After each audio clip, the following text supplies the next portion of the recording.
Hey guys, today we're going to talk about things and stuff and moving things around. We're not actually going to be working on that truck back there. That truck back there is just to pick on CJ. Stick around, I'll tell you what's going on.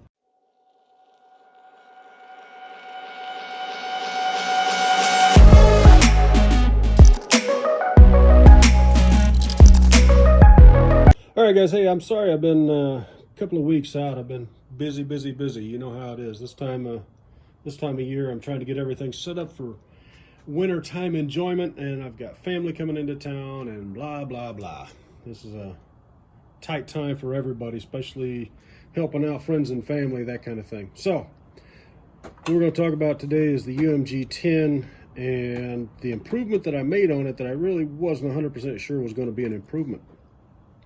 This one, of course, is the kit. It's the 4-wheel drive, and it came with that great big kit style transmission. That transmission was great, it was fine, but really it was just too heavy to be in such a short rig with such a tall body. So while I was moving around,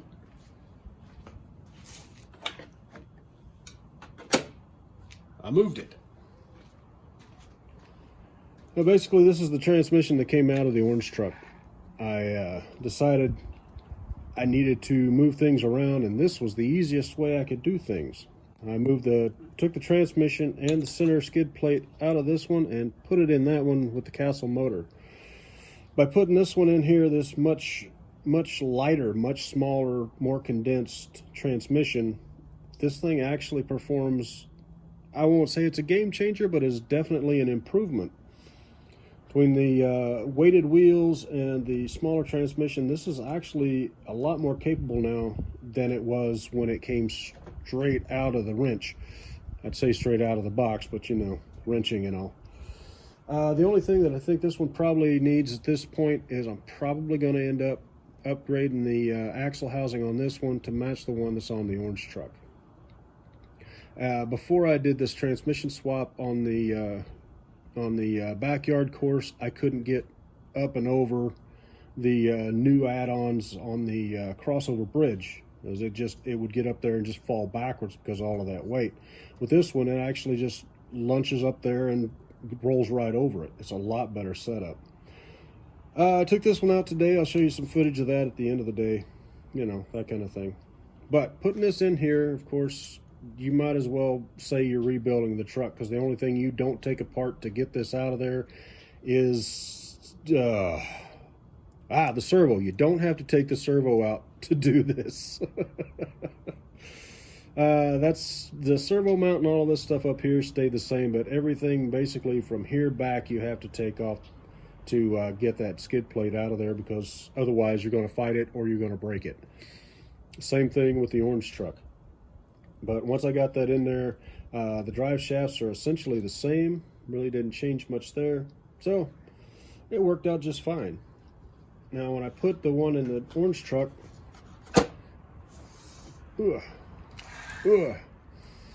it moved everything back. So that the extra weight that I put in with the front axle is now sort of evened out with the transmission being so far back in the chassis. Now, if you look at them side by side, which we'll have to get to that in a second, you can see just how much of that has moved. Because all of that transmission weight is so much further back, and there's so much more of it.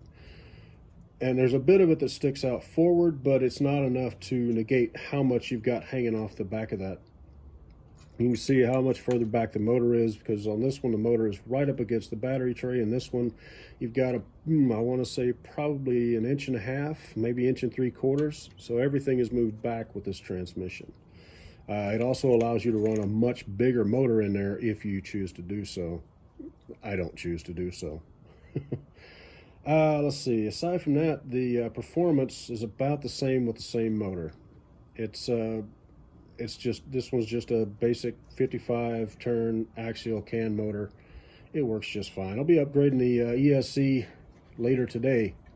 Hopefully. Amazon delivers that stuff. What can I say?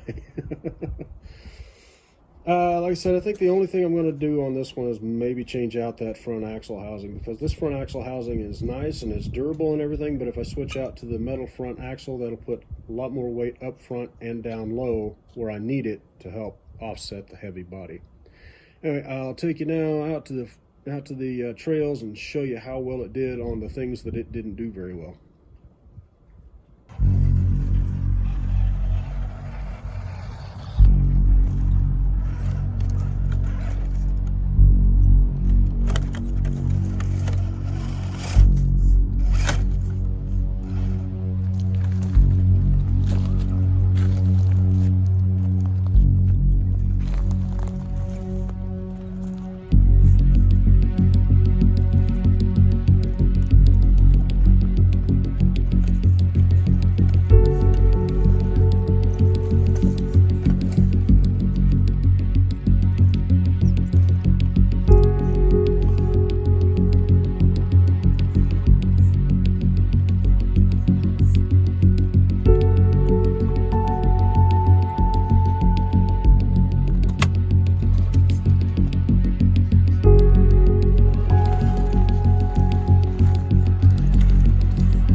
So like I said, it's not really a game changer. It doesn't make it suddenly able to crawl up glass walls or anything, but it does change quite a bit by moving the center of your transmission forward and tightening everything up to where it's not quite so spread out over the whole chassis, and lightening the weight and moving the motor forward.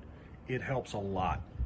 Don't get me wrong, I love that kit transmission. That kit transmission is freaking fantastic. But the 3-gear transmission on a shorter wheelbase truck like this is just a much better option. So if you got a transmission like that and you got a transmission like that, switch the two, see what happens. It's not like you can't undo it. That's what we do, is just move things around.